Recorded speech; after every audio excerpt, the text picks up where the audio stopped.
space that's predominantly trans guys, and I hadn't begun T yet, and a lot of them, everyone else actually was on T. And I remember, no, actually most people were on T.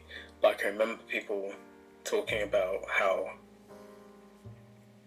they'd experienced a difference in society and people seemed to respect them more and they were listened to more, and it seems like people were just generally nicer and that hadn't been my experience. When I started presenting as male, I kind of felt like I'd somehow visually it turned into something negative. My experience changed in a way that was, and I kind of knew, I kind of expected some of it, and I feared some of it before I even started transitioning. But some of it was quite painful, actually, and quite scary at times. I didn't hear anyone else say, for instance, that they were pulled over by police 3 times in a couple of years since they started transitioning, and so I kind of felt like my lived experience was just something that I didn't feel that many people in the room could relate to, and I didn't.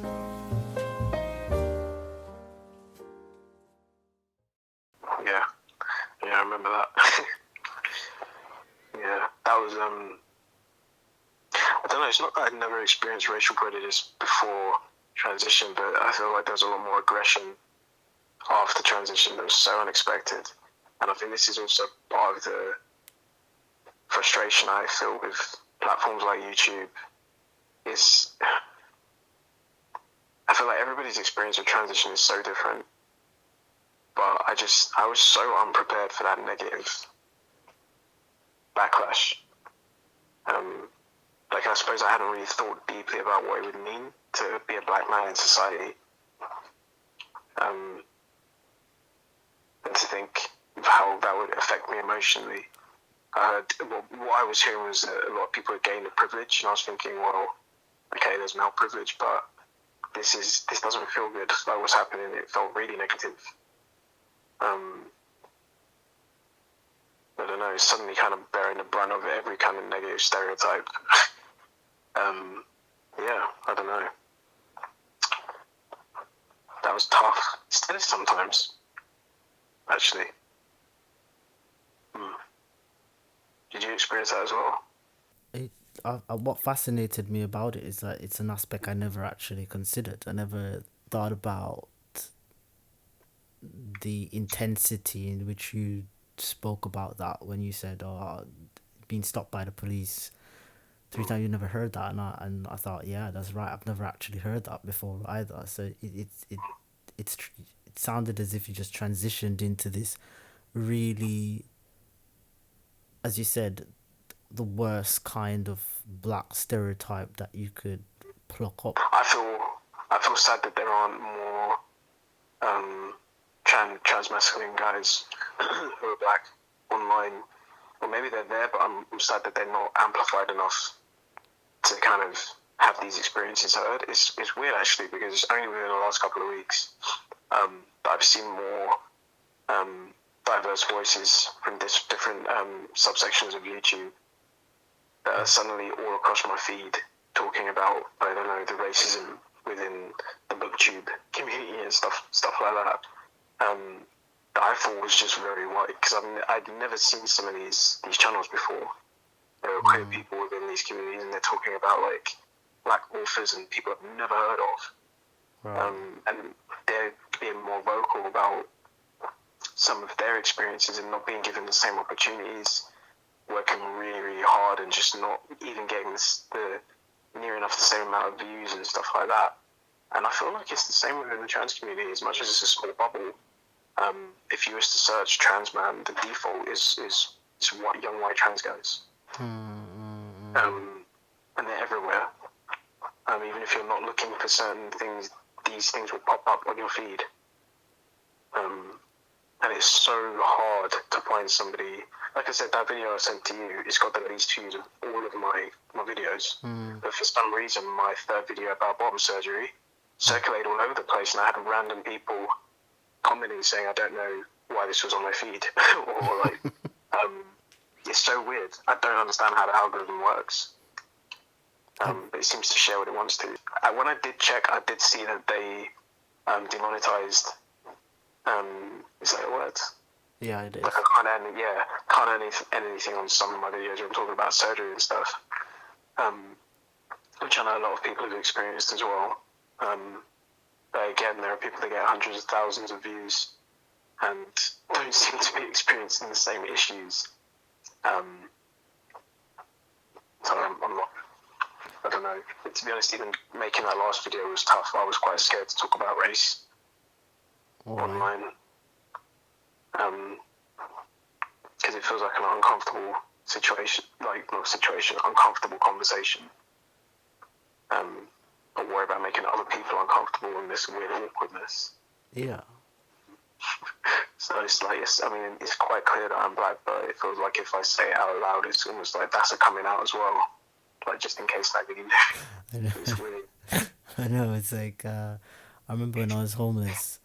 I was homeless for the first time I was homeless in Wolverhampton, and I went to the police station, and they were kicking me out of the station. This was around 1 o'clock in the morning, and they were kicking me out of the station because they just saw me as a black boy, and when I said to them my mom kicked me out, they thought I did something wrong. And they wanted to kick me out on the street, and I had to be like, no, I'm a girl. And that's when they let me stay in the station. Because they read me as a guy, and that was my first ever time touching on the nuances of gender and how you're treated differently. Yeah. And I grew up in Jamaica for most of my adult life, so I never thought about race. Yeah. Race is a very new conversation for me. And while I was navigating my own mental health, race played a really like way to the back.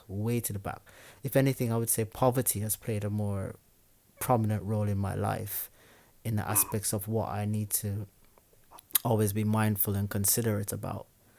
It's always been around poverty. It's all because I've been homeless, and it's always fighting for my flat. It's always been about financial situations. Now, when I reflect on it, did race play a part in me struggling throughout those times, like not getting certain support? I don't know. I can't actually say for sure. But then one can argue that I'm light skinned as well, one of the lighties. So then we hear that there are privilege. I know for context sake, you're darker than I am, right? And so one does argue, you do hear that argument that your skin, colorism is a thing where the lighter you are, the more privilege you get, in a sense, as things won't be as hard. I've never experienced, beyond that one incident, I've never experienced any. I remember even one time I was on the bus. I'm sure we've all done this at some point. I was on the bus and I had this bad ticket, right? And then the conductor pulled me off the bus. Ay. And it was the one black guy that gave me the hardest stick for it. He called the police on me. The other two were white. They were like, yeah, they were willing to write me up and everything. But this black dude, I was thinking in the back of my head, like, come on, man. And he called the police on me because they couldn't find my address for some reason. I don't know why they couldn't, but they couldn't verify my address. So the police came for me, and I told them the story. They took me to my house, and I went in the back of the car. Not once did I ever think to myself, oh, I'm afraid of the police. The police is going to lock me up, or they're going to kill me, or they're going to drive me somewhere else. Like, not once did I ever think about that. I don't know why, but it shows how much race just rarely sits on my mind. But they took me home. They verified my address. They dropped me back off by the conductor. And then off I went to work. But this black man, he was out for me, man. He was like, I'm gonna call your workplace. I'm gonna tell them this, tell them that. But the only thing I remember thinking was, Yeah. this is. I remember thinking he's black. Mm. I was more. What's the word? I wasn't afraid, but I was more bothered by this black man than the two police coming to pick me up. Okay. And that has been my experience. It's that when I do hear people talk about racism, Mm.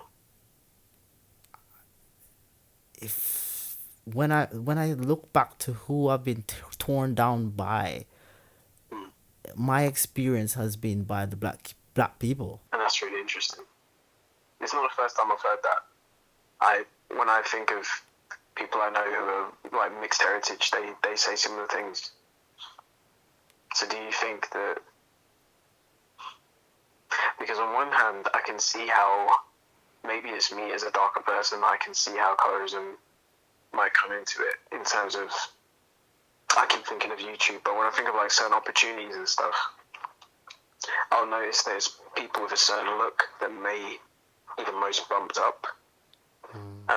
But equally, and this is something I also hear from like Jamaican relatives and friends, family and whatnot, but there does seem to be a bit of a preference for like fairer skin, and like, I don't know, you'll hear them say stuff like nice brown skin.